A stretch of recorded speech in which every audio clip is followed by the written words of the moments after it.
help me God. So help me God. Congratulations, Mr. Secretary.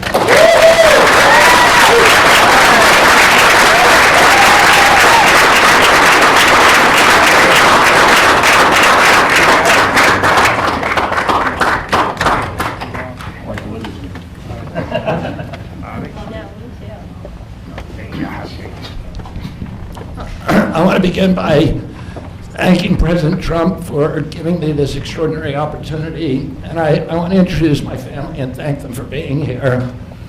My wife Cheryl, my cousin Anthony Shriver, my daughter Kik, my other daughter Carolina Shriver, Joey Shriver, Jackson Hines, and Amaryllis Kennedy. All right. And I want to thank all of you for your support and throughout this whole 2.5-year journey. My first time in this Oval Office was in 1961, and I came here to meet, or 1962. I came here and I had a meeting with my uncle, who was president then, where we talked about the environment. He was involved deeply, as we all know, in restoring physical fitness in this country. He challenged at one point during his administration, he challenged Americans to do a 50-mile walk, which I ultimately did, but I remember the day that my father completed his walk. We were staying up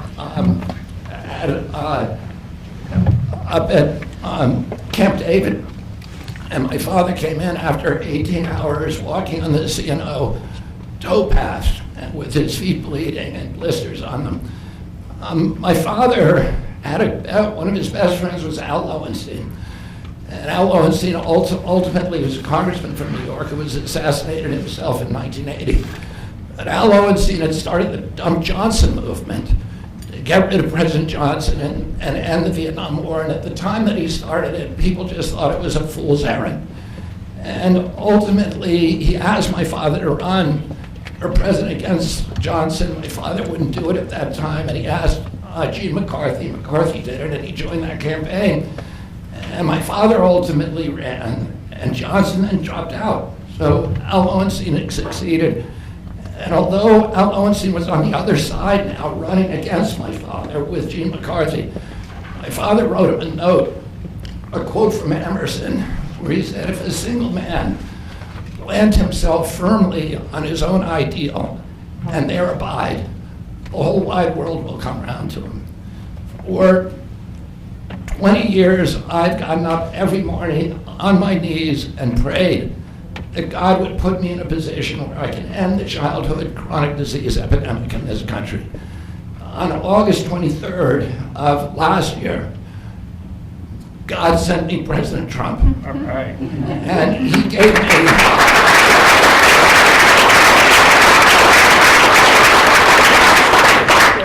he's now given me, he's kept every promise that he's made to me. He's kept his word in every account and gone way beyond it. I'm so grateful to you, Mr. President. A lot of people told me that I couldn't trust President Trump, that I better get it in writing. And we did a handshake, and everything that he told me he was going to do, he has done. Right. And I'm so grateful to him, and I've told you before, I genuinely believe that you are a pivotal historical figure, and you are going to transform this country at a time when we see all of the indicia of democracy now in tatters in our country. We see the rise of the military-industrial complex, the rise of totalitarianism, these attacks on our Constitution, and this breathtaking epidemic that is disabling our people. President Trump has promised to restore the American dream in this country. A healthy person has 1,000 dreams. A sick person only has one. 60% of our population has only one dream, that they get better. President Trump has promised that he's going to restore America's strength.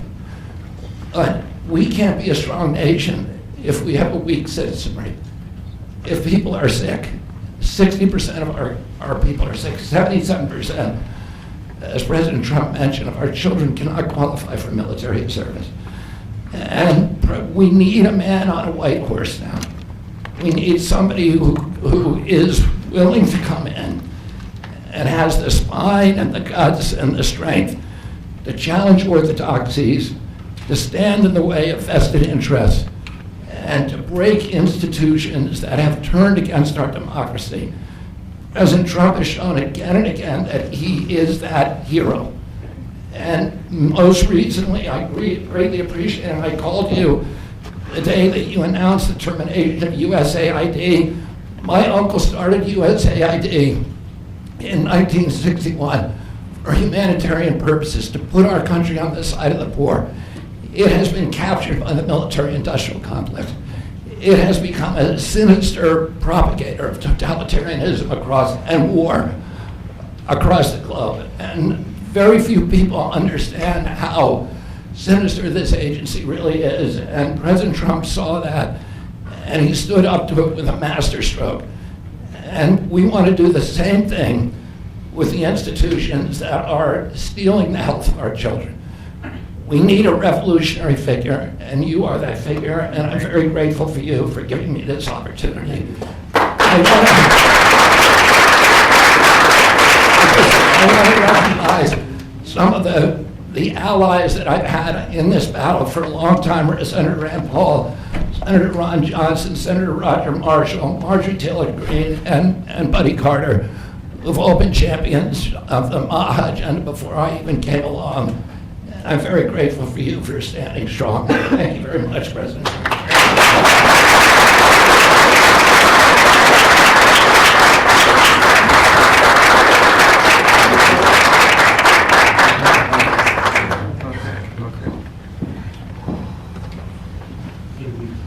Mr. Secretary, I'd like to ask, what plans do you have immediately at HHS now that you're sworn in, sir? He's going to be running it. He's going to do a great job. What would you like to That's see my him do plan. first? We're going to find out a lot of secrets that have been maybe kept from us, but he's going to come up with some solutions to some big problems, self problems. I think he's going to go down in the record books. I really have confidence. This group has great, even Rand has confidence.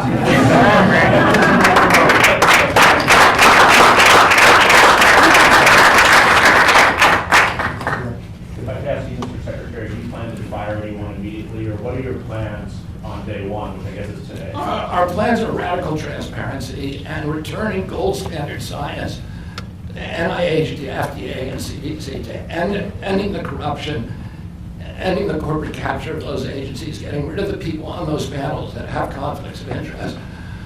We can do unadored and unimpeded science rather than the kind of product that is coming out of those agencies today.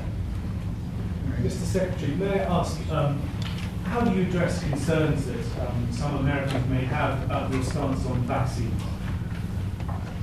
When people actually hear what I think about vaccines, which is common sense, which is vaccines should be tested, they should be safe, everybody should have informed consent, people are reacting because they hear things about me that aren't true. They hear characterizations of things that I've said that are simply not true. And they hear what I have to say actually about vaccines. Everybody supports it. Mr. Kennedy, Kara Castronovo from Lindell TV. What's your message to Democrats in the Senate that fought so hard to keep you from taking this position? And congratulations, by the way. President Trump has promised to be the president for all Americans, and he has said to me that he understands that there's no such thing as Republican children or Democratic children. All of our children need to be protected, and whether you're in a blue state or red state, I'm going to do everything I can to work with you, whether you're Democrat or Republican, to restore child's health in this country. Mr. Secretary. Great job. Great job. Thank you all very much.